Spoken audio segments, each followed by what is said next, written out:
E subirás contra o meu povo Israel como uma nuvem para cobrir a terra. Isso significa, como uma nuvem, irmãos, rapidamente. Um ataque aéreo. Uma coisa rápida. Que não vai dar, vamos dizer assim, tempo nem de articular defesas, né? Ainda mais agora que a Rússia, vocês sabem, eu já falei isso aqui, a Rússia já desenvolveu um sistema de míssil invisível, capaz de colocar ogiva nuclear em qualquer ponto, ou cargas, né, de destruição em qualquer ponto, invisível ao radar. E subirás contra o meu povo Israel como uma nuvem para cobrir a terra. E Deus diz, nos últimos dias hei de trazer-te contra a minha terra. Então, quando virá Gog? Nos últimos dias. Irmãos, eu já disse no início que Ezequiel 36 e 37, ele fala do retorno final dos judeus do mundo inteiro para formar uma nova nação, um novo país. É a visão do vale dos ossos secos. E isto já ocorreu, já se cumpriu em 14 de maio de 1948, com a criação do moderno Estado de Israel, quando a figueira brotou. Veja bem, então as profecias de 36 e 37 se cumpriram. Falta agora cumprir a de 38 e 39, que é para agora. Porque do capítulo 40 para frente é uma visão completamente diferente. Se você olhar, é a visão da construção do templo no milênio. É o templo que vai ser feito no milênio. É um templo em memorial. É uma coisa completamente diferente. Praticamente, profecia relativa ao povo judeu termina com a 37, 38, com a invasão de 38, 39, com a invasão de Gog, né, príncipe de Ros, Meseque e Tubal, a Israel. Então, a figueira brotou e nós já temos o cumprimento dos capítulos 36 e 37. Agora vamos ter, então, do capítulo 38 e 39. Então, qual o motivo da invasão? É o despojo. As riquezas minerais do Mar Morto. Eu creio que você talvez não saiba o que existe nesse Mar Morto que nós vamos falar aqui. Irmãos, em 1991, portanto, há 17 anos atrás, apenas 6 minerais existentes ali, em grande quantidade, como fosfato, cobre, silicato, manganês, feldespato e ferro, foram avaliados por peritos em 20 trilhões de dólares, só estes 6 minerais. Se você quer saber quantos dólares dá para cada pessoa, divide 20 trilhões por 6 bilhões e meio, você vai ter aí a quantidade de dólar que dá para cada habitante na face da Terra. Somente 6 minerais ali que foram avaliados em 91. Agora, atualiza isso para dias de hoje. Eu não tenho condições de atualizar. Eu tenho esses dados, mas não tenho condições de atualizar. Então, esta riqueza que existe no Mar Morto é uma coisa espantosa. Para você ter uma ideia do que nós estamos falando, somente esses 6 minerais acima referidos, eles valem mais do que toda a riqueza mineral. Estou falando de riqueza mineral juntas, dos Estados Unidos, Inglaterra, França, Itália e Alemanha juntos. Se juntar toda a riqueza mineral desses 5 países, aqueles 6 minerais valem mais. Para você ver a riqueza que existe ali. Além desses 6 minerais acima, que nós já falamos, existem outros minerais de grande valor que Israel também não tem condições de explorar. Vou citar apenas alguns deles, para você tomar conhecimento. A ureia. Lembra que fosfato está entre aqueles 6 minerais. A ureia, junto com os fosfatos, dá o quê? Adubo. O mundo passa fome, a Rússia tem fome. Eu quero parar um pouco aqui para dizer para você que a Rússia tem fome. A Rússia, irmãos, ela não consegue produzir alimentos para o seu povo desde aqueles tempos do Gorbachev. Antes do Gorbachev, ela já não tinha condições de produzir alimentos para o seu povo, porque o seu grande território, que é a Sibéria, fica quase que o tempo todo congelado. Né? A temperatura lá atinge no inverno 50 graus abaixo de zero.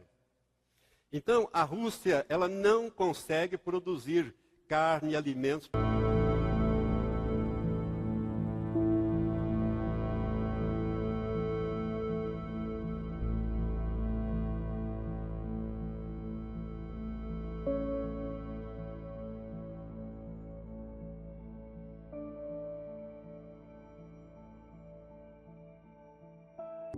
A construção do maior e mais profundo gasoduto do mundo está para começar. O gasoduto do Mediterrâneo Oriental é um plano ambicioso para explorar 20 milhões de metros cúbicos de gás natural anualmente das águas israelitas do Mediterrâneo Oriental para a Europa. O Mediterrâneo Oriental, mais conhecido por lutas e conflitos, tornou-se o ramo de atividade de prospecção. Israel já teve a mercê de vizinhos voláteis e, em geral, hostis ao abastecimento de combustível. Mas agora tem gás natural suficiente para si e para vender para outros. A maior companhia petrolífera de capital aberto do mundo a considerar a exploração de petróleo e gás em Israel, que ainda está tecnicamente em guerra com os estados do Golfo Pérsico.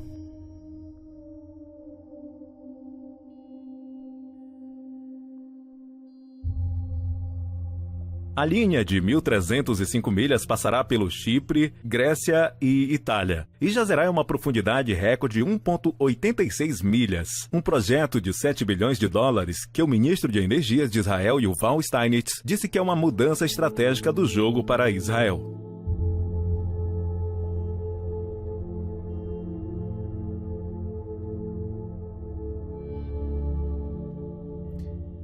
Israel está no limiar de uma nova era. Em 2019, as massivas jazidas marítimas de gás de Israel, nomeadas de Leviatã, estão prontas para funcionar. É estimado que as jazidas de gás Leviatã possuam 17 trilhões de metros cúbicos de gás.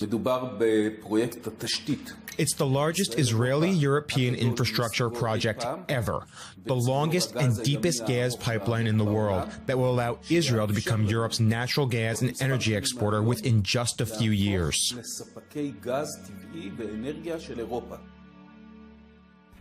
O presidente dos Estados Unidos, Donald Trump, reconheceu oficialmente nesta segunda-feira a soberania de Israel sobre as colinas de Golã.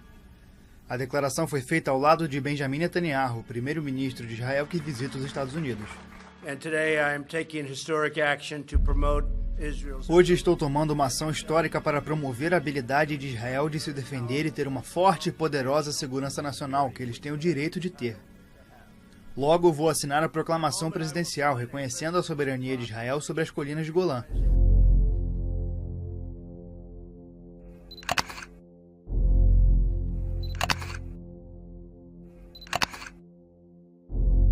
O presidente Jair Bolsonaro aterrissou neste domingo em Israel para iniciar sua visita oficial de 4 dias em um país para o qual expressou sua admiração em repetidas ocasiões. Em um gesto de especial atenção que não tem com todos os líderes que chegam ao país, o primeiro-ministro israelense Benjamin Netanyahu recebeu Bolsonaro pessoalmente com a cerimônia de honra no aeroporto internacional de Ben Gurion, perto de Tel Aviv. A Embaixada do Brasil não vem para Jerusalém. Para evitar problemas com o mundo árabe, o governo brasileiro anunciou a abertura de um escritório comercial aqui na Cidade Santa, que vai funcionar como uma extensão da Embaixada do Brasil em Tel Aviv. Começamos com as últimas notícias em Jerusalém, onde em menos de uma hora o secretário de Estado americano Mike Pompeo visitará o Muro das Lamentações juntamente com o primeiro-ministro Benjamin Netanyahu. É um momento histórico na parceria entre Israel e Estados Unidos, pois será a primeira vez que um alto diplomata americano visita oficialmente a Cidade Velha, acompanhado de um alto oficial israelense. Devido ao status da Cidade Velha ser reivindicado entre palestinos e israelenses, quando os dignatários estrangeiros a visitam, geralmente a fazem com guias privados. Lembre-se que quando tanto o presidente Trump quanto o vice Pence estiveram ali, eles não permitiram oficiais do governo de Israel juntarem-se a eles. The fact that Netanyahu is accompanying Mr. Bolsonaro here, what's the significance of that? Normalmente, quando os líderes estrangeiros visitam Israel, eles não necessariamente visitam o Muro das Lamentações, e se o fizeram normalmente, os define como uma visita privada. Netanyahu foi muito amigável com o chanceler austríaco Sebastian Kurz. Quando ele visitou, foi uma visita privada.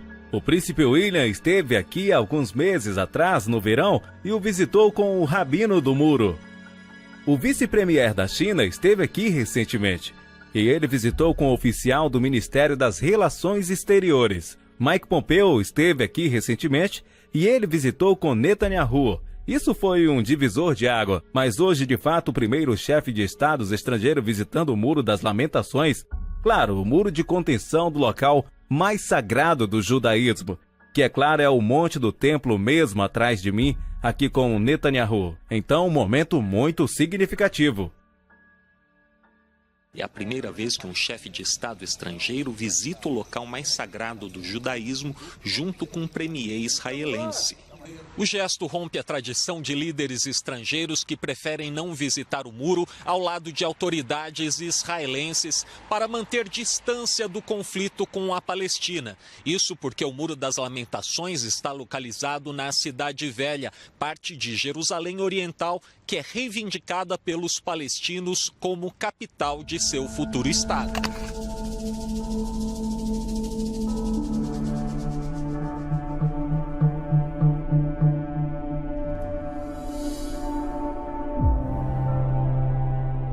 O deputado Eduardo Bolsonaro, filho do presidente eleito, continua em viagem aos Estados Unidos. Hoje, depois de um encontro com o conselheiro e genro de Donald Trump, ele confirmou a mudança da Embaixada Brasileira de Israel de Tel Aviv, onde é hoje, para Jerusalém. Quando Eduardo Bolsonaro esteve com Jared Kushner na Casa Branca, o assunto foi discutido não só porque Kushner supervisionou a transferência da Embaixada Americana de Tel Aviv para Jerusalém, como pelo paralelo. No Brasil e nos Estados Unidos, muitos cristãos evangélicos acreditam que o reconhecimento de Jerusalém como capital de Israel vai ser o início de um eventual encontro com Deus. E, nos dois países, os evangélicos formam um bloco de eleitores importante. Os candidatos Trump e Bolsonaro se referiram nas campanhas presidenciais à transferência das embaixadas. Há profecias de que Israel, recuperando Jerusalém, vai reconstruir o Templo de Salomão, e isso vai precipitar, é a condição necessária para a volta de Jesus Cristo e para o fim dos tempos, ou seja, é uma visão apocalíptica. Eles estão caminhando para o apocalipse, achando que eles, esses cristãos mais fundamentalistas, vão ser salvos, enquanto nós, que não somos assim tão radicais, vamos ficar para trás. É uma maluquice, né?